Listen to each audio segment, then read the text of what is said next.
This episode of the Kingston Live podcast is brought to you by Grand Onstage. Get the most out of the Kingston Grand Theatre experience with access to pre-sale tickets, the best prices, and the best seats.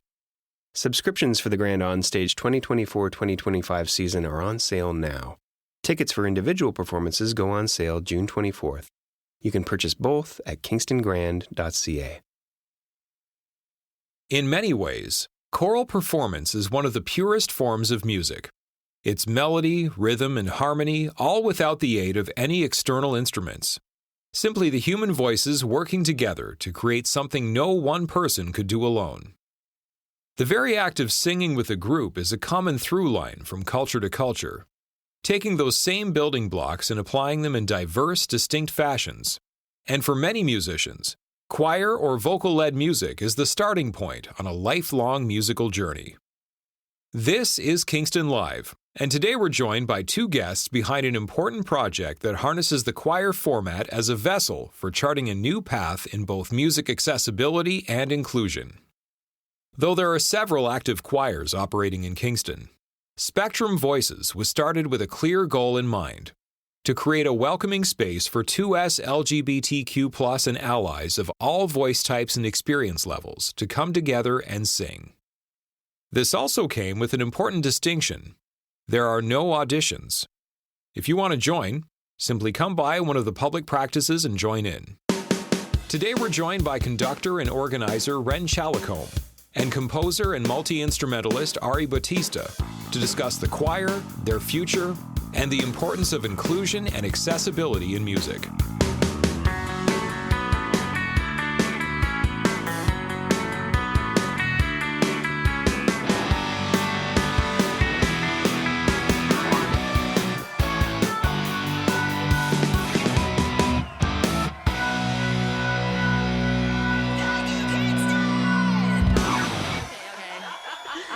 Well, shall we get into it then? Yes. Okay, well, let's get started. Hello, I'm Johnny San. This is Kingston Live. I'm here with Ange. Hello, how are you? We are in the practice space. We are on location in the practice space of Spectrum Voices. Could you two please introduce yourselves and tell us what you do? Hi, I'm Ren Chalicombe. I am the founder and choral director of Spectrum Voices. Hi, I'm Ari. I am the piano accompanist for Spectrum Voices. As well as a musician yes, in your own right. Yes. Yeah. We will talk about that as well. Ari, Ren, thank you so much for taking the time to talk to us today. Thank you so much for having us. Yes. Super excited. Well, and this is a very interesting project, too. Just tell us, in a very general sense, what is Spectrum Voices? So Spectrum Voices is a mixed voice, non-auditioned choir for the 2S LGBTQ+ and allied community here in Kingston. So that means we don't run any auditions. If you want to come and sing with us, all you have to do is walk in the practice room door and join us for a rehearsal. We welcome all voices. We don't really do things like a traditional choir. We try and mix it up a bit. So instead of, for example, formally assigning people a voice part to sing, we let them try different ones out and see what feels comfortable with their voice and decide what feels best for them. I think it's really focused on giving as much autonomy to the singers as possible. And we also run all of our program for free. So none of the singers are having to pay to sing with Spectrum Voices. So we ran a lot on donations and got started thanks to an awesome Kingston grant. I heard about that. So they give you $1,000 to kind of help you get started. What did you use the money for? Yeah, that first $1,000 was used mostly to pay Ari for the first couple of months. Since, we've got an incredibly talented and skilled musician here who musicians deserve a living wage. Thank you. And I was lucky enough to get other support from being a student in the Faculty of Education. So renting out this room here was free for me. Printing off our sheet music came from the budget of the Arts and Fusion Council in the Faculty of Education, which I sit on. And my supervisor was kind enough to allocate a bit of money to help support us there. And then the rest of it was, I would pay for some of our initial sheet music, but because we are doing things for free, we try and pay artists as much as we can. But also right now we aren't making any money on performances. we're not generating profit. We use any performance fees to, again, pay ARI, make sure we can keep this choir going and offering free programming. What kind of performances have you been doing? Fundraisers? We've done the Valentine's Day fundraiser. We were at Trans Day of Remembrance. A couple other events, right? We were at the vigil for Next Benedict. Yes, so yeah. Right now we've done more vigils than happy performances. I was like, how many songs you got in there? Oh yeah, but we have a lot of really exciting programming coming up. The weekend that we're recording this, we have Kingston Spring into Summer Festival. Yes. So we'll be performing a couple of songs there, and then we're getting ready for Pride on June 15th, where we'll be performing. And I will say it's, Ren and I are both very pleasantly surprised and excited because we've been getting such good reception across the city. I find that building a choir, building any musical group takes a lot of time, and it takes time to be seen for that as well. So I feel like we really lucked out here. Just right place, right time, I think. I want to go back to this mixed voice non-audition thing. I find that very interesting. Why non-auditioned? There's a lot of other really skilled choirs that are auditioned in the city. I think part of it is trying to do something different. Some of it is that practicality of finding a different niche in the market. And then some of it is I'm a person who flunks auditions myself all the time. I get so nervous, I get choked up, and I get so stressed out. And that's not what I want the experience of being in a choir to be. I don't want anybody to look at choir as something that they need to get worried about.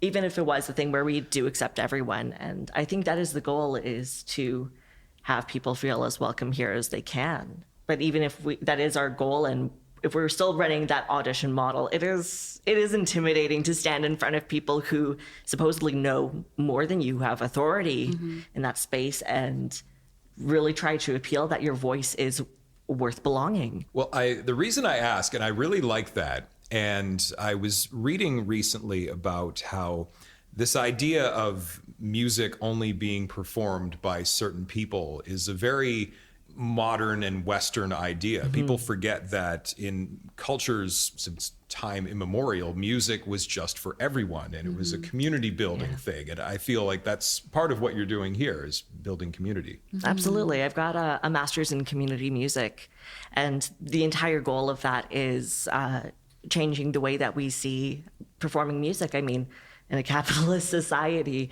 it really becomes a thing that has to be profitable. What happens if you change the priorities there? If you aren't singing to be the most skilled person around, the most talented, the most virtuosic? And what happens if you aren't singing to be the most profitable? What if instead you are singing because you like to sing? Do you put some people further away from the microphones, though? I'm just kidding. I love that because I grew up in church, and that's that's a space where you start singing from a young age. Everybody sings. It's about coming together and doing that. There's a feeling while you're there, and people are singing together. And choir brings that, and I think that it crosses any, I was in a religious space, but it crosses any of those boundaries. I can say, as someone who grew up Catholic, going to Catholic church, that's actually where I kind of taught myself how to harmonize, because we've got those books and the notes there, and we would sing the same songs a lot of the time, as Catholicism is, but it gave me an opportunity to really start to understand the music in a space where there wasn't really pressure on being the best. Obviously, everyone in the church is singing, and not everyone's going to be a professional singer. So it's really just about feeling the words, and like you said, building that sense of community. I definitely think we try hard to be intentional about that, to be kind and compassionate with one another. Since it's non-audition and it's quite open, people come and go if they can't make it. And I think that's the nice benefit too, is that we can kind of hold space for that compassion because it's community based. I am also in another choir Cantabile. I'm not here to plug Cantabile or anything, but Plug away. yeah, It's Kingston Live. It's what we do. Yeah. Exactly. Exactly. yeah. And there, the programming is a lot more intense, right? There's an expectation and a need to be there as often as you can, and it can get a little bit stressful at times when it starts to take up a lot of your time, especially in preparation for big concerts and whatnot. We want people to sing something they're proud of. So while it is really process-based, there is also the fact that people like to get better at things. People like to learn things. So it's a very fine line to walk both of those worlds. Yeah. I have to quote Chris Morris, and he listens, so I know he'll enjoy that I'm quoting him here. Hi, Chris. Went to college with that guy. Everybody knows Chris. All right. Everybody knows Chris. No, I remember a few years ago, he saw Paul McCartney, and he posted about it, and he said that he's not a religious person, but he had to describe singing Hey Jude with 50,000 people as being quote unquote fucking spiritual. Oh yeah. Oh yeah. But there is something about singing with other people, and Ari, maybe you can comment on this, being a solo artist as well. It's just, there's a bond that you build with people, and I imagine having a focus with the LGBTQ community, that must take on a whole different thing, right?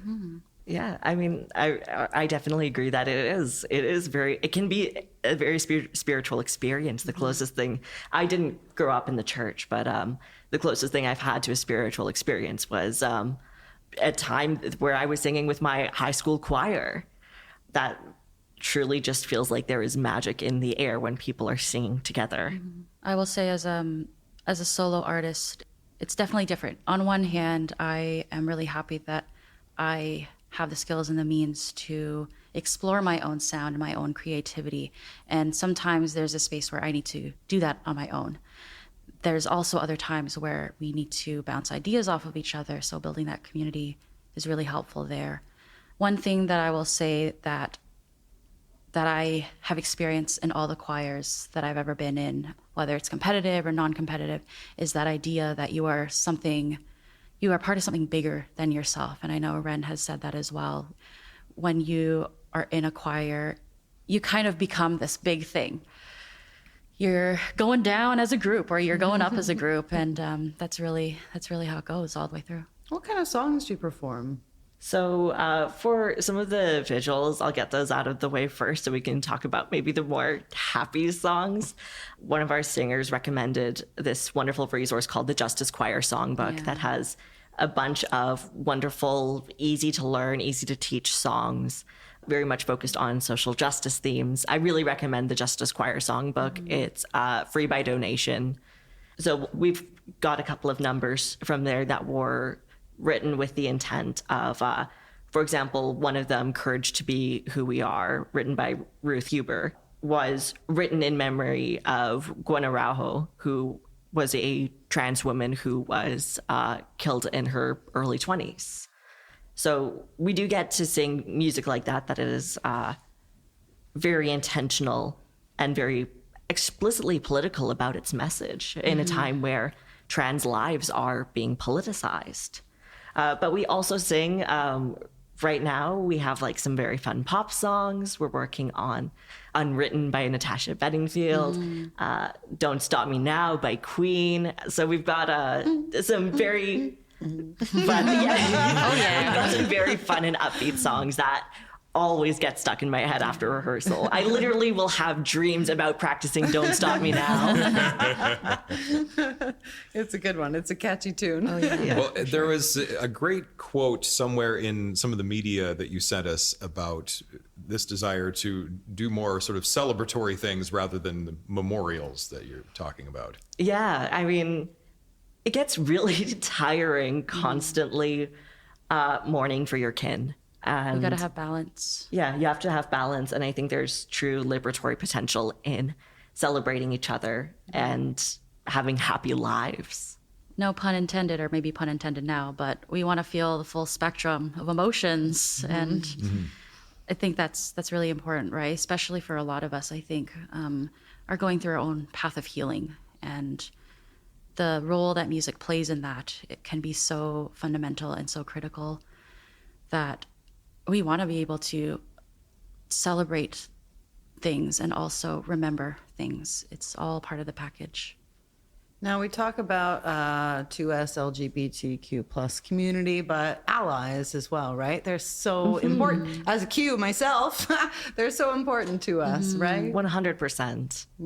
Well, I was going to ask about that too, because as someone, I guess I could call myself an ally, as someone who is a cisgendered heterosexual male, looking from the outside in, I think it's very easy to sort of look at things and say, well, there's been a lot of progress, but I'm sure I have a very different perspective from someone who's on the inside. And I'm sure there's probably a lot more room for improvement in creating an inclusive society than people realize. Yeah, sometimes it feels like 2 steps forward, 2 steps back. Yeah, a little bit. Definitely. Yeah. Maybe like 5 steps back Yeah, sometimes, depending on where you are. Some days, But true. the pendulum always swings back. Yes. It's just Yeah. getting very tiring, frankly. Well, what can someone like myself do? Form relationships, Yeah. like genuine connections, and Really listen. Really listen. Yeah. People will say educate yourself, but I think a lot of people hear that and they're like, oh, they want me to go read a book and know the difference between. It's like, no, just, I don't know how many people I met from a small town that were like, oh, I talked to my gay neighbor. He's actually a really nice guy. You're like, yeah, he's just The word a dude. actually, like, okay. What were you expecting? Right? So, anyway. Bear attack? No, just kidding. But yeah, no, it's nice to just have those welcoming spaces and to know that everyone is welcome, right? It's so important. And I love that. I mean, we've gone back to it a few times, but the non-audition aspect of it, because there are a lot of people who are very talented, but they get into a scenario like that. And, maybe they're not your solo artist, but singing along with the choir, they have a beautiful voice. They're a part of the team.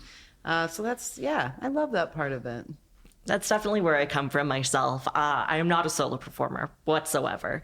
I am always at my best on a very holistic level of both technically as a singer and also just as somebody being in a community. And I feel good in my body and my mind when I'm singing with other people. And in the classical music space, there isn't a lot of space for that. Mm-hmm. I mean, you can't go to university and major in being in a choir. Mm-hmm. As much as I wish you could, it's always solo performance. And that was never for me. Mm-hmm. So I'm trying to create the spaces that I wish I saw. Let's switch gears a little bit because, Ari, I want to talk about your music. When we were first arranging this discussion and I looked up your music, I was like, this is really good. Thank you. He didn't use the word actually. Did you notice? Yeah. I appreciate it, John. Thank you. Well, no, because I heard your name, your stage name, ATIARI. I'm saying that right? Yeah, ATIARI. Yeah, and I know you've performed with Savannah Shea, so I was aware of you, but just in this very superficial way. But tell us about where you came from and what you're doing. Yeah, so my relationship with music has been a very loopy detour. My academic background is actually in sciences. I went to Queen's. That's how I ended up here in Kingston. I went to Queen's to study biomed, and then I did a master's and everything. But music was always a big part of my life. I was in a cappella in university, and that was the way I was able to keep music around, keep those creative juices flowing. But one of the reasons I really resonated with Spectrum too is growing up, I was like one of those kids that was voluntold to solo, to do these things. I even had my high school band teacher specifically recruit me, call me at my house and tell me that she wanted me to come in. So from the very get-go, there was always a lot of pressure on me, which on one hand, it was good. It helped me develop my performance skills to really get this rigorous practice under my belt. Comes in handy nowadays because I don't have a music degree, but I'm still able to kind of navigate this world. But it definitely shifts your relationship when everything is so merit-based. I found myself just, to quote Freddie Mercury, I wanted to break free from that for so long. And I think taking that break and studying another interest of mine, science, anatomy, helped me in my relationship with music, really. It helped me to kind of feel more open to viewing it as something to explore, something to be passionate about, rather than something that gives me and my identity value. So my first album, my self-titled album, ATIARI, it's a culmination of a lot of songs. Some of them I wrote when I was a teenager. Some of them I've written over the course of many years. Some of them I wrote in one sitting.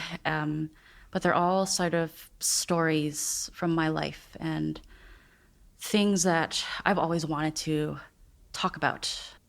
And I'm really thankful and lucky that I have had the ability to acquire all of this technology and all of this skill and knowledge over the years, just passively. I don't know, I feel like my brain is a little bit like a sponge. It wasn't for science, unfortunately, but it was always for music. You'll remember what you want to. Yeah, right?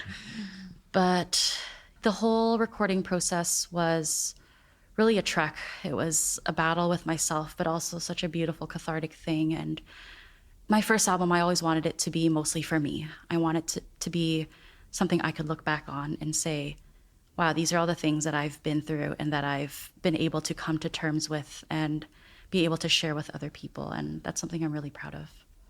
Now, normally in the podcast, we drop a track from the artist featured. Now, I don't think there are any Spectrum Voices No, we don't have recordings. anything recorded, but okay, can definitely drop one of Ari's tracks. Yeah, you know what? I would love to give you an exclusive, because in Spectrum, we explored one of my own songs, but it's called A Garden for Eden.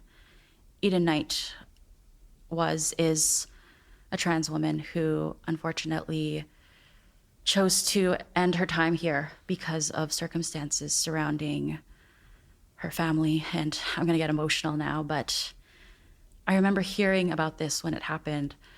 It was fairly recent, but I just remember being in my room, reading about it, and reading the letter that Eden Knight released, because this was a very intentional thing. And I felt so out of control. And it's not like any of us are in control, but when I felt so unsafe in my own body, I felt unsafe in the world. I felt so deeply sad for Eden, but not only for Eden, but for everyone who has to deal with this bullshit, right?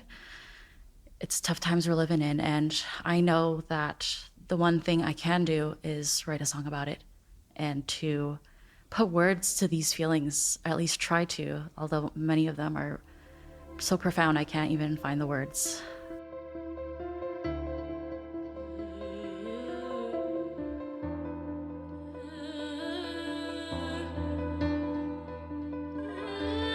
If I could build a garden for Eden, I would. If I could build a garden for Eden, I would. A community ground with every color to choose.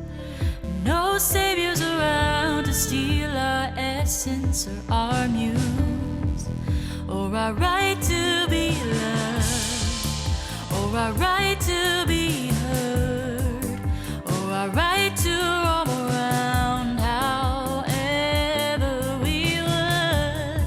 It's not a matter of choice. You can't take my voice away as if we are not here for a reason. I'm living for Eden.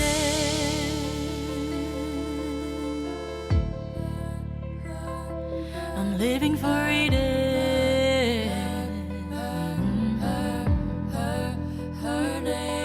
If I could build a garden for Eden, I would. If I could build a garden for Eden, I would. I'd plant all the trees that I can imagine that bear fruit. A place where no death by detransition could take foot. We have a right to be loved.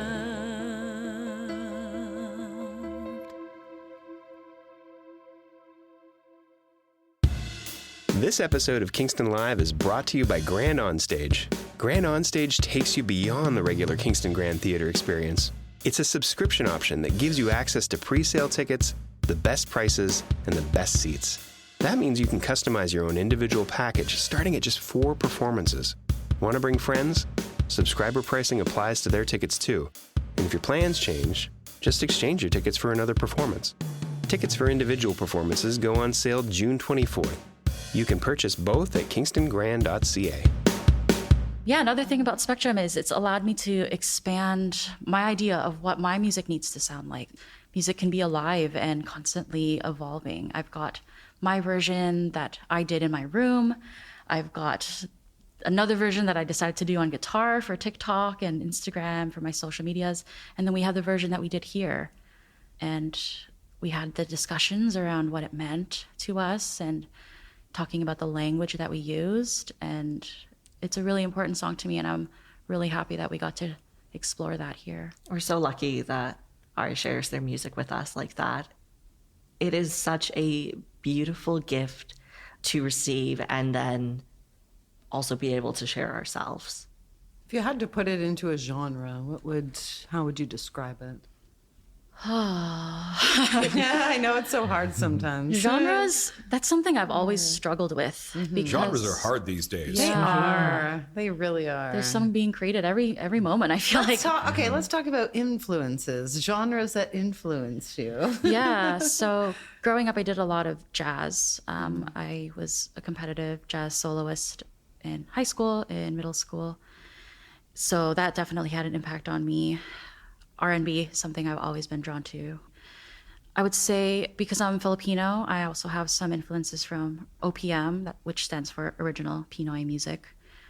So yeah, a pull from a lot of places. I'm also a classical pianist, so that definitely bleeds into my artistry. I have a very piano-dominant sound, I believe. So Spectrum Voices, it's been about a year now? Under a year. Yeah, just under a year. The very idea started about a year ago. Yeah. So from thought in my brain to now has been about a year. Mm-hmm. Okay. How has it developed in that nearly a year versus how you expected it to at its inception? Oh, man. I think we've been able to develop a lot more than I expected because so many people wanted to help. So many people had so much to give. The first big thing was meeting Ari. And their musicianship and experience with other choirs has given so much to the ensemble. And I think we've been able to develop a lot because of that. And then funding and support from the Isabel Voices as well. They have been a huge, huge supporter of us. Community members and other organizations, a lot of queer organizations in the city have been very supportive and have wanted us to help out with events. There's so much support around. It's truly amazing. Incredible.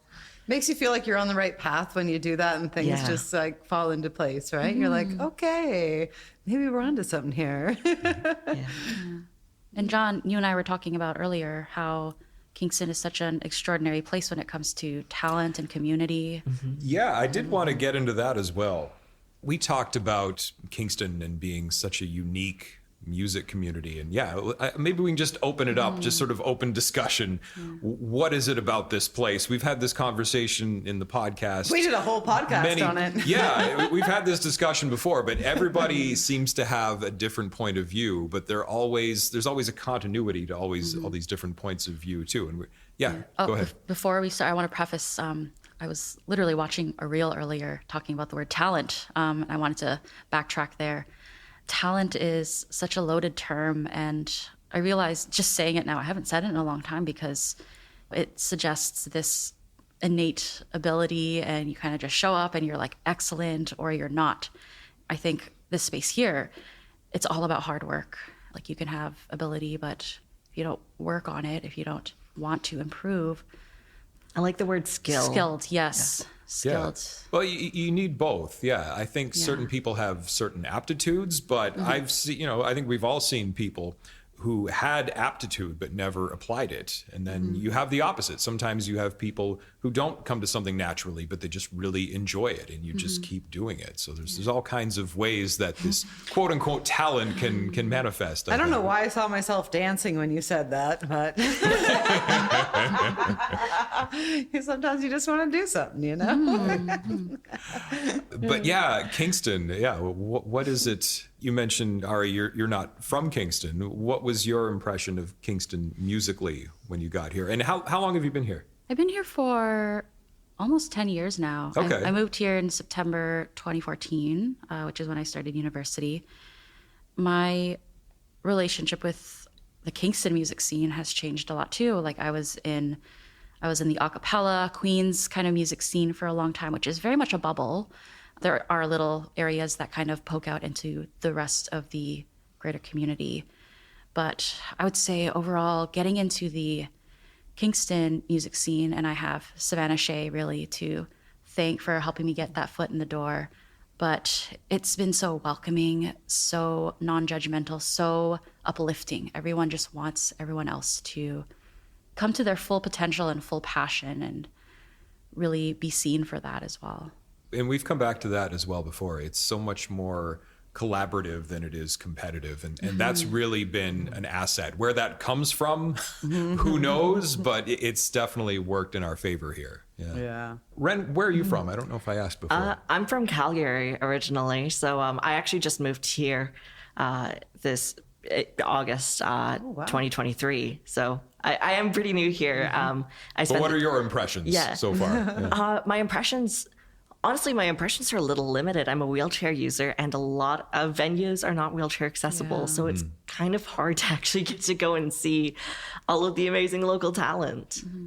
But the people I have met have been wonderful. I've just been pretty limited with going to see performances.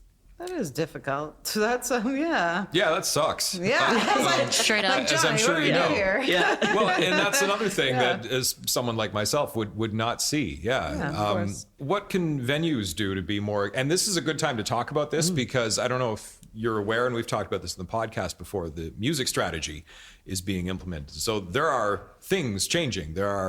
People are actually looking at this stuff and trying to build Kingston as a more deliberate music city. I think the city of Kingston needs to take a bit of responsibility. I've talked to business owners who want to make their buildings more accessible, but the changes they'd have to do that violate some infrastructures protecting old buildings. So there's a certain legacy of protecting inaccessibility and cities that were designed to keep disabled people out of the public eye that I think needs to be challenged. How do we both preserve history, but socially progress? One thing that venues themselves can consider is having stages that are accessible. I mean, again, being a wheelchair user, it's hard to find stages that are accessible. People don't expect the wheelchair user to be the performer. It's very interesting. Typically, bigger venues are a bit more accessible, but it's a little tricky to just jump up to that level of, renting out the Isabel or something. So expensive. Yeah. I think also just accurately describing your venue. I've been to so many places that say they're wheelchair accessible, and then it's, we just have to get a ramp down and you won't be able to use the bathroom, and half of the venue is not accessible. And it's like, well, it's not really accessible if I can't independently navigate this venue like your able-bodied patrons. Or not actually explicitly saying where the entrance is, the accessible entrance. Yeah. It's always around back. Keep the disabled out of the public view. Don't let them be seen actually entering our venue. Well, that's really interesting what you said earlier. That's all interesting. But what really struck me was this, because downtown, for example, we talk about like heritage buildings and things like that. I find in Canada, we have a very sort of limited sense of history, being such a young country. You go to Europe and there's things that are thousands of years old. And you go to Fort Henry, and I love Fort Henry, but there's a plaque on the wall when you walk in saying nothing happened here. It doesn't say it in those words, but it's a National Historic Site, and it's really not that old. It's cool, and it should be preserved, I think. But there is that balance of who is this serving? right? Yeah. And what are we keeping it for, you know? If I have to take on someone in the Heritage Committee, I will. Thank you. Appreciated. We love allies. Keep that in Don't mind. edit that out, You got that? I was going to ask, do we want to name names of venues? Do we want to go there? Oh, no. Okay, I mean, okay. I would rather shout out like a venue like the Grad Club, which actually was an accessible place where we could perform while the stage wasn't accessible. I mean, it's something I probably could get my wheelchair up with like a bit of chutzpah, but Hey, dude, this is why I work out. I can do it. yeah, exactly. No, it's all about getting buff. As you were saying it, though, I was in my mind already walking into every venue in Kingston I've ever been in Same, and thinking yeah. about what it would take to go in and perform there, or Yeah. even just go and watch a show there. So, and in my mind, I'm like, nope, it's a lot. Yeah, but the Grad Club has been a great place for us. We were able to do our Valentine's Day concert there, which, I mean, everybody there was wonderful, and it's a building I can at least get into. We had the space to, well, it was like a little awkward. It's always interesting as a wheelchair user having to carve out a space for yourself as a performer. They were at the very least very supportive, and it was a great experience. All of the singers loved it. Yeah. Who else is doing it right? Who would you say is the gold standard for accessibility in this city? Is it the Grad Club or is it somebody else? I don't know. I don't think I have a gold standard. I Okay. I genuinely. It's that bad, eh? I don't like to say it. I haven't been into a venue where I'm like, oh yes, this is perfect. Yeah. Even Queens really isn't that accessible. No, Like, I mean, our very last rehearsal. I was told that the elevator would be working Friday afternoon, and our rehearsals are on Saturday. I come in on Saturday, and the elevator is not repaired yet. So that kind of derails a lot of our rehearsal because I'm not able to go down and get my supplies downstairs or come upstairs to our practice space. So we have a little impromptu rehearsal in the lobby, and I'm grateful that the singers are all so flexible and so adaptive and ready to do that, but it's frustrating. I will say another venue that I think does it right is the Spire. Shout out to the Spire. That's where Cantabile Yeah. rehearsals are held.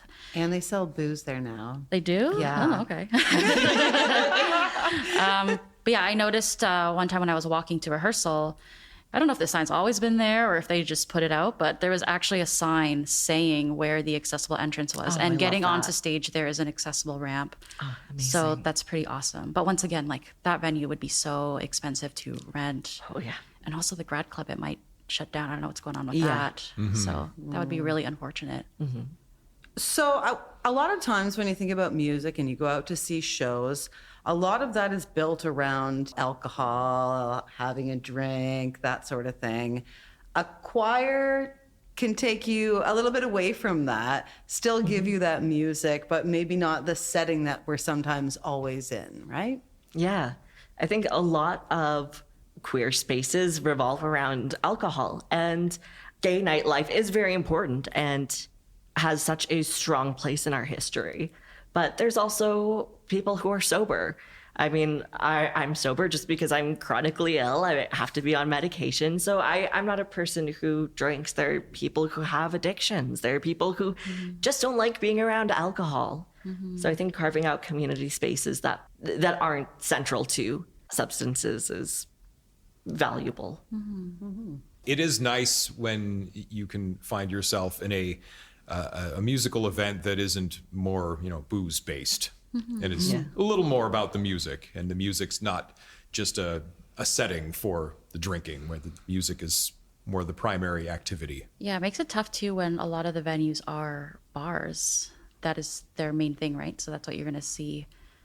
My hope is that there will be more venues that start cropping up, that like regular performance venues that aren't centered around that, but maybe are just exclusively a place for art. for a community and just kind of hanging out, and like totally okay if there is alcohol there, but like just making it less in your face. So Yeah, I think it's getting better. Like the Broom Factory's been really good. Oh, that's true. Yes. I was about to say, Have you been there yet? All ages I did for a shows, little bit. more youth-centered events. Yeah. I like Yeah, that place. I think youth-centered events are also really Yeah. important. I think, especially for queer events, something that bridges that youth-adult gap. Kingston has, so TFAM, Trans Family Kingston, they're great at doing events that are both youth and adults in these really lovely organizations where you can actually see people who are like them, who have grown up, who have jobs. And I think having those role models is really important. I mean, that's something I did not have growing up that I think would have been really valuable. And I think music is a great place to do that, especially when you can get collaborative with it. I still feel like I'm growing up. I definitely still feel like a child in that respect of, oh wait, there are people who have been married for 30 years and are retired, and Time, man. It's a crazy thing. It's wild. It's a clever foe. What's next for Spectrum Voices? up next will be our Pride performance on June 15th. We're still narrowing the time down, but that'll be after the parade. Yeah, Confederation Park, right? Confederation Park, I believe. Beautiful. If people want to find you on social media, you want to plug yourself, Or how do join. Or join, yeah. If Yeah. they're like, hey, I want to get in on this. How do they do that? So we're about to wrap up our pilot year, but we will be back in September for more. I'm in the process of developing a proper website, but in the meantime, you can find us on Instagram, Spectrum Voices. We have a Facebook group, Spectrum Voices, Kingston, Ontario. You can find all of our links. We have a link tree, linktr.ee/Spectrum Voices. And for me, Yes. Where do we find ATIARI? ATIARI, I am on TikTok, Instagram, Facebook. You can find me under ATIARI Music on Facebook. On TikTok and Instagram, my handle is ATIARI, ATIARI.WAV, like WAV files. So that's where I'm at. It was amazing to meet you both today. Yes. Thank you so much. Thank you for inviting us into your space to talk to you today. Thank you so much for taking the time to speak with us, especially when we're such a baby group. We are baby. Well, we look Baby's forward first podcast. we look forward to seeing this baby grow up. I'm not changing any diapers. This has been Kingston Live. We encourage you to rate us on your listening platform of choice and subscribe where possible. For show listings, artist info, and all things Kingston music, check out kingstonlive.ca. Kingston Live was produced in Kingston by Soundwise. Hosted by John Sanfilippo and Ange Stever. Voiceovers by Riley Jabor and John Sanfilippo. Writing and research by Peter Sanfilippo. Executive producer, Rob Howard. Kingston Live is a member of the Canadian Live Music Association. We'd love to hear from you. Email us at podcast@kingstonlive.ca.